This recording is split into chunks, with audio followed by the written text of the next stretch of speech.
I got a question, man.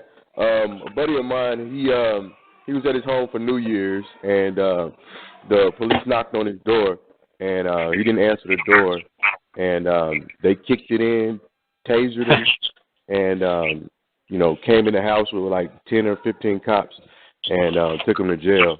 And I've been listening to your show for a while, and I just want to make sure that I'm doing the right steps, and getting this guy his remedy, because it definitely wasn't called for. All right.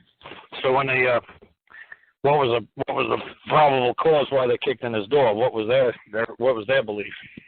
They said someone had called the police and said there was domestic violence, but the neighbor who was actually had her child in the house too, she met the cops at the door and she was like, "Please don't go in there. There's nothing going on in there." And they went in there. The kids were asleep. There was no arguing going on. It just was a false report, but. Okay, what I'm saying. Okay. She said it was domestic violence. Was it a public housing or was it was it a private? Was it public housing? Like a Section 8? No. It was a straight up apartment. That was his property. Okay, well then there is no such thing as domestic violence within a closed domicile. Domestic violence is not in public. Like you can't slap your kid in Walmart. That's domestic violence. Okay. When it's inside of a four closed walls. Read domestic authority doctrine. It's under Cursus Juris Secundum. I think it's like Section 80, okay. 84, something like that. But just look at, Corpus Juris Secundum, right? CJS, correct. Right? Okay, just read about domestic authority and the domestic authority doctrine and domestic violence. And it clearly says that, within your domicile, within your home, you can do whatever the hell you want to maintain. They're not charging them with that, though. They're not even charging with that. I'm saying that is the cause. I'm trying to say. Yeah. You said the reason was they used domestic violence. That's right. If he did it in a parking lot in front of the house, or if it's fine if he did it in Walmart. But they knew that was a house. So even if there was something going on in that house, they had no authority to go in that house without a warrant. Check. And then he has to accept the warrant. Mm-hmm. If he doesn't want to accept the warrant, he doesn't have to let him in. Gotcha. See what I'm saying? I got you on that. So the process, when I know they're in the wrong, I understand that, and I'm definitely gonna look up the course of them. But what I'm trying to make sure that I'm doing right is they charged him with disobeying a lawful order and resisting arrest, and he's got a court date. What was the lawful order? Who knows? They're in his house. Who can, you know what I'm saying? Like, how you gonna give me a lawful order in my house? What I'm saying is you guys got to start understanding what domestic violence is. There's no such thing as domestic violence inside of your house. Domestic violence is within their authority. Like I always say to people, Hillary Clinton gave a best example of that in Syria. The United States wanted to go into Syria so bad and just kill that king of Syria, just go in there and just wipe out the whole entire Syrian army and knock out everything in their path. But Hillary Clinton, since Russia was watching us really closely, she said, honestly, we can't interfere with somebody else's domestic authority. We're not invited to come in. Until we're invited to come in by the king, which obviously he's not going to invite us in because we want to take him out, obviously we can't cross the border. We can't cross the threshold. We can't go in there. Yes, he could kill all the women and children that he wants. He could kill and gas all the women and children he wants. He could kill all the women and children he wants because that's under his domestic authority. We can't violate the domestic authority doctrine. So believe me, the United States government knows what a threshold is and knows that you could kill women and children, and there's not a damn thing they could do about it. It's the law. It's that simple. So don't say to them, oh, well, I wouldn't open my door because you believe domestic violence was going on. Oh, so you believe this was a public building. You believe that you had some sort of authority and control over the affairs of state that operate within these four walls. Is that right? You also believe that I can't smoke dope, smoke crack, or grow fucking crystal meth in here if I want to? Is that what you believe as well? Really? How about I reckon I'm So, Carl, let me ask you this, Carl. So, in that situation, if they came knocking on your door and everything else, so are you saying that a person should just open the door and no. keep? I do the same thing for them if Jehovah. Well, if, you know what I'm saying. I do the same thing if kids were knocking on my door for Halloween candy and I didn't have none. I just ignore it. It's just like exactly. a kind of thing. So what? I don't see any benefit opening the door for the kids if I ain't got no candy. I don't see any benefit opening the door for a cop with a gun. I don't see any benefit if the guy wants to rob my house. I don't see any benefit opening my door for a robber. Okay, let's ask this question in. Let's say you don't open your door and they just take it up on themselves and they just knock your door down and then they taser you and then they take you to jail. So and then they make up these accusations. You just fight that a different way then, would you? Yeah, I just make a claim that they trespassed. A claim of trespass. Okay, that's what the call is getting to. That's all I do. Make a claim of trespass. In the statements of facts? It'd be 2 sentences long. It'd be the claim of trespass. I made a claim of trespass. Bob trespassed. You know, Bob owes me $1 million. That's it. Bob knows what he did. Mm-hmm. Doesn't matter if he's Bob knows what he does. You don't say Officer Bob. You don't say Officer Bob. You don't say Sergeant Bob. You don't say Corporal Bob. You say Bob, a man. Kicked in my door. They're giving me the runaround on trying to get the man's. I can't get the man's information. He didn't sign anything with his number on it. I've called the police station. They send me through the rigmarole. People on vacation and all of this. So he's going to have to appear. The man who kicked in his door is obviously going to have to appear in court to press charges, ain't he? Yeah. There you go. Okay. Then get him. Then okay. I was trying to be on top of it. Well, no, you could do. Obviously, you can go to the prosecutor and say, "Don't I have the right to discovery? Don't I have the right to have a deposition or depose the officer?" Just go for a deposition. Go for a deposition. Deposition. Then you want to know now, because all the information that cop has. It has to be made available to you as well. So you want to deposition him or depose him, whatever you guys call it. You guys either call it deposition, disposition, or depose. Depose. So they're going to say either disposition, or depose. All right. So file a claim after the disposition. Yeah. There you go. Then you got all the information on the guy. In other words, and that's to the county court.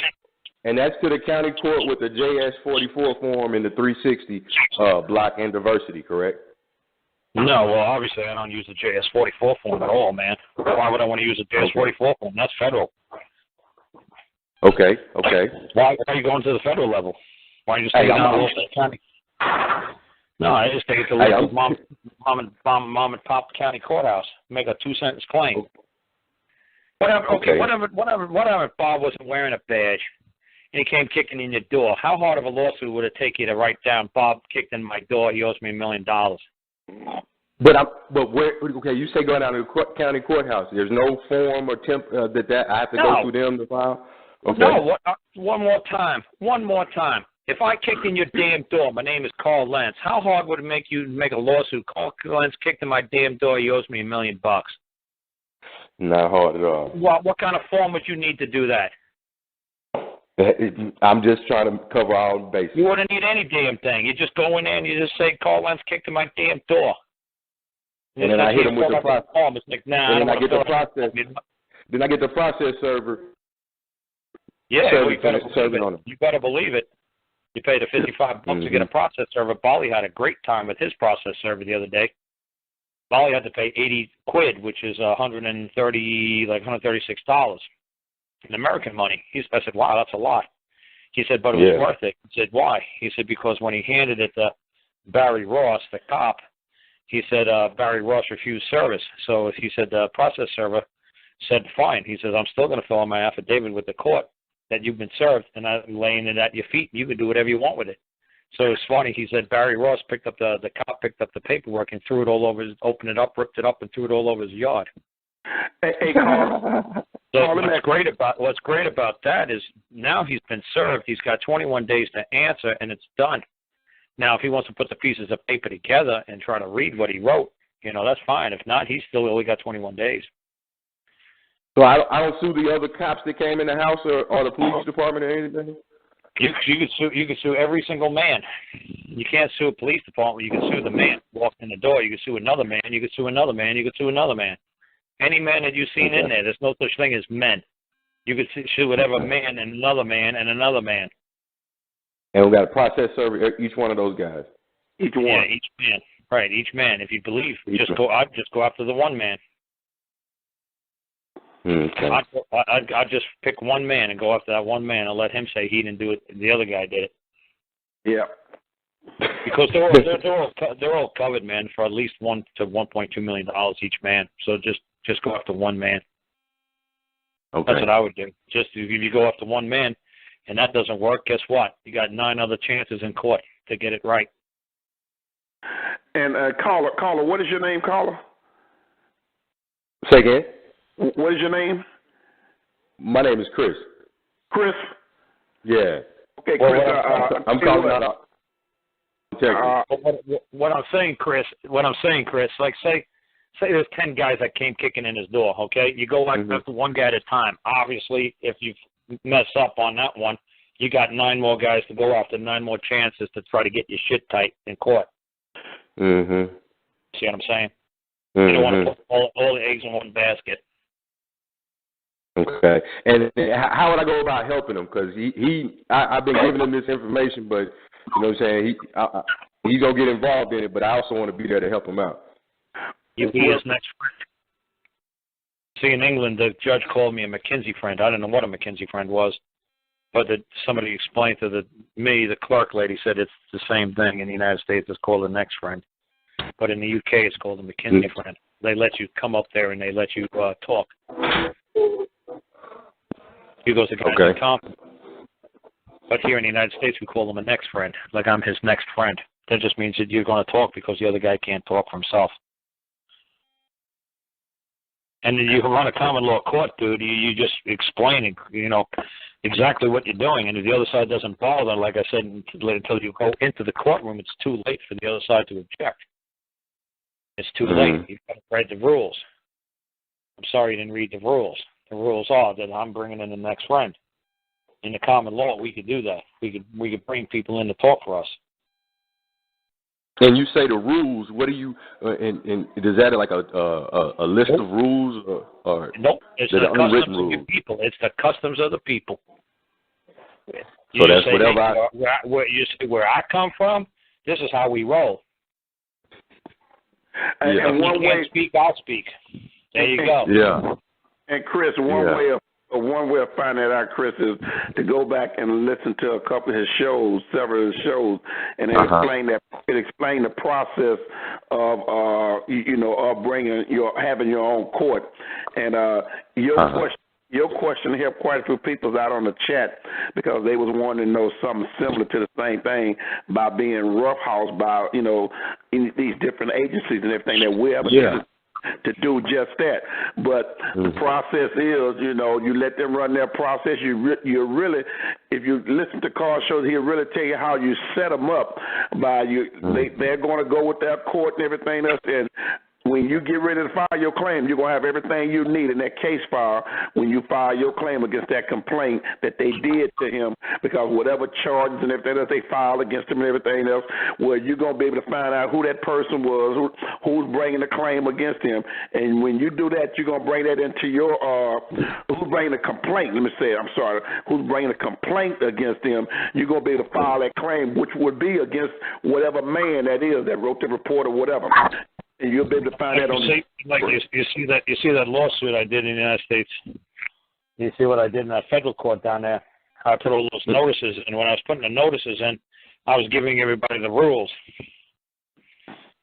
Okay. The rules by giving them all those notices. It's like, this is what I consider jurisdiction. This is what I consider the venue. This is what I consider, the plaintiff. This is what I consider a claimant. This is what I consider a defendant. This is what I consider a respondent. I'm giving them notice, so nobody can say they didn't know the rules. I gave them the damn rules through the notices. Now, nobody objected to those notices. And one of the notices that you gave was that any reference to being a defendant was going to be a contempt of court, and that was one of the rules of the court. Right, don't call me a plaintiff anymore. I'm not a plaintiff. A plaintiff, yeah. I'm a claimant. Right, any more reference to me, if anybody ever refers to me as a plaintiff, will be in contempt of my court, because my court, the only thing that's defined is a claimant. Now, you can't call me a squibble. Why? Because squibbles aren't defined in my court. There's no such thing as a squibble or a plaintiff. I never heard of such a silly thing. What the hell's a plaintiff? How do I know? Plaintiff is a French fucking nagging woman. And that's actually what I put in the notice. I said plaintiff. Here's the definition of plaintiff in Webster's dictionary. A nagging, complaining French woman. Old lady. I'm not an old, complaining, haggard old lady. Stop calling me that. How would you like me to call you that, Judge? How would you like me to call you a nagging old hag? I don't think you'd appreciate it, so stop calling me that. I'm not a plaintiff. I'm not wretched. I'm not old, and I'm not miserable. That's what plaintiff literally means in French. Miserable, haggard, wretched. I'm not miserable, I'm not haggard, and I'm not wretched. Stop calling me names. Or you're going to be in contempt. It's just like saying to the judge, calling him dickhead all the time or fuckface. You can't do that. You're going to be held in contempt of court. You can't call them names. Don't call me names. You see how simple? That's simple right there. So you suggested in your other calls to call the prosecutor and try to inform him that he was going down the wrong path by pursuing this and giving him fair notice. Yeah. But I've seen it. It's very difficult to get in contact with the actual prosecutor, especially being at this early stage of it. No, it's real easy, man. Huh. There's a county prosecutor or there's got to be a state prosecutor. You just go to the head guy. You don't go to the low guy in a totem pole. If it's a state, if the state's going to have charges against them, obviously the state attorney general is the person that you send it to. You say, I believe that there's a state prosecutor, assistant state attorney general, who's going to be prosecuting this case in whatever court, Cook County Court. Say, I believe that he's moving in error. I'm giving you a fair warning, for him to cease and desist, or I'm going to have to file a claim of my own. Whatever. I'm just giving you a rough guess. I don't have no clue what your actual case is about.